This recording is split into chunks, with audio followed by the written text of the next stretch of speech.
So good morning, good afternoon, good evening. My name is Richard Clark and I'm going to be talking about more on Throwback Thursday about some of my favourite films and some ideas of that and what that's going to be talking about.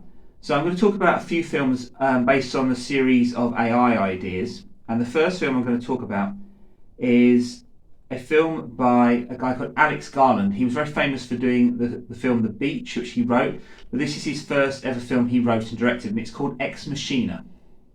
So, Ex Machina is a story about a programmer who is invited by his CEO to administer the Turing test. And the Turing test is to test out an intelligent humanoid robot. The idea of this is the Turing test is that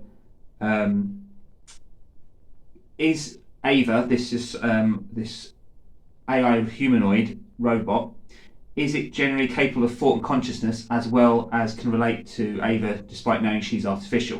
So it's about, can you notice the difference between the two? You know what the Turing test is? Yeah, I know what the Turing test is. It's when a human interacts with a computer, and if the human doesn't know they're interacting with a computer, the test is passed. And what does a pass tell us? That the computer has artificial intelligence. Are you building an AI? I've already built one. And over the next few days, you're going to be the human component in the Turing test. Holy shit. Yeah, that's right, Caleb. You got it. Because if that test is passed, you are dead center of the greatest scientific event in the history of man. If you've created a conscious machine, it's not the history of man. That's the history of gods. The film is working with the idea of Ava is this robotic body with a physical form and face of a woman and is confined to her apartment. During these talks, Caleb grows close to her. He's a programmer at the search engine Blue Book, and his desire to experience, and her desire is to experience the outside world and has a romantic interest in him. It's all to test him out. She can also trigger power outages, and they temporarily shut down the surveillance system that Nathan, who is the guy who's the programmer who creates these things, used to monitor their interactions and allows them to speak privately. You're wrong. Wrong about what? Nathan. In what way? He isn't your friend. Excuse me? I'm sorry. Ava, I don't understand. You shouldn't trust him. You shouldn't trust anything he says. Power restored. And if we made a list of books or works of art which we both know, it would form the ideal basis of a discussion. Is that okay? So, during this time, Caleb, who is the programmer, gets very uncomfortable with Nathan's narcissism, excessive drinking and crude behaviour towards Kyoko, who is here actually his Japanese servant, who we actually then find out is an AI program, and Ava. He learns that Nathan intends to upgrade Ava after Caleb's test, wiping her memory circuits and, in effect, killing her current personality in the process. So in this whole thing, Caleb is now trying to work out a way of actually getting Ava to escape this compound of where they live. And as this is going on, Caleb starts noticing explains what Nathan is going to do to her, and Ava begs him to help.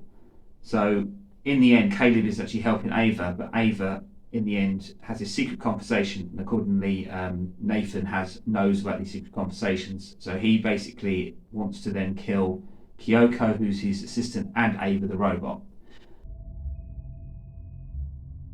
Go back to your room. If I do, are you ever gonna let me out? Yes.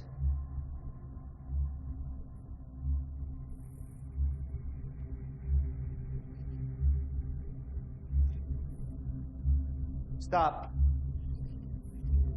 Stop. Ava, I said stop.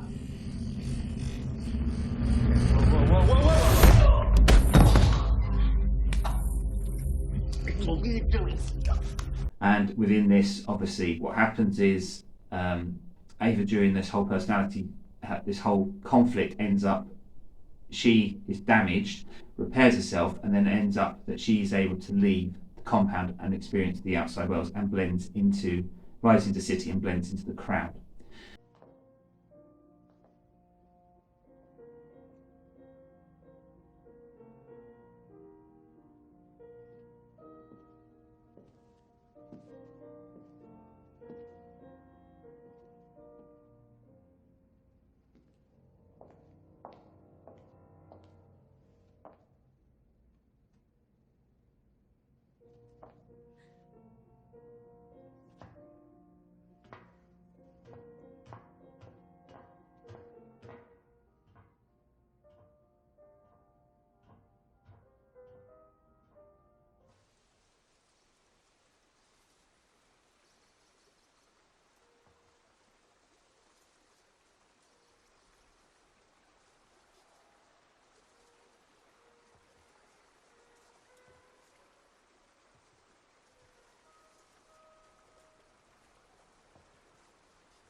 The thing of this story, what it is, it's teaching about the idea of how there's this thing of our relationship between the unknown and the known, and also with robots. So the thing is, people want to see robots as they are like our servants and so forth.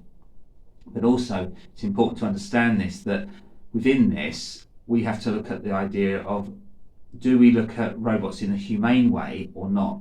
So the film addresses this quite a lot. And within this, we also can look at the idea of androids. How do they work? How do they work with us? And then also the idea is, with the personality these androids will be able to create, will they be able to replicate human emotions? This is actually going before self-awareness. The idea of self-awareness is actually where people are always worried about AI. The idea if the robots become self-aware is that robots will believe that the idea of self-awareness is that they will see that humans are not needed for the human race. It's kind of a contradiction of words, but that's what it means. They're not needed for society because of the damage they do. So by actual humanitarian, common sense, logic, the idea is they're worried that robots would destroy humans because they'd actually be able to survive without humans, whereas humans cannot survive without food and water, robots can. So there's this whole dilemma. This is what most of these films always talk about. The one thing about with Ex Machina as well is, at the time when it was released in 2014, it was quite daring, and nobody had really done this in a robot of how it was going to work, also showing how people would react to this in an intimate way, because most films about robots is always other, or it's like a push off that there's very much man and machine, where this is actually the idea of how they can interact. And I think it gives a lot of people a lot of food for thought of how this would work. So within the clips you'll see different ideas of what's going on in the story, but I think what it is an interesting thing is about the idea of is how do we, as humans working with robots, make sure that when they do come self-aware that they're actually programmed to the point that they cannot destroy humanity. And we know with humans there's always got this problem with this. So for example, the guy who created dynamite, Alfred Nobel, who created the Nobel Peace Prize, he created dynamite to help people, but in the end dynamite was used for the wrong reasons in war. So it's like, it's always this dilemma and dichotomy of how human behaviour works. So Ex Machina probably really pushes this to another way.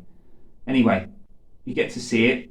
Tell me what you think, and if you are interested or you're worried about the future, I do future life progression, where people can see the future and can see how that humans and robots do coexist in symbiosis, and also to actually help you stop being worried about the future from all the programming you've seen during films and television. Please let me know.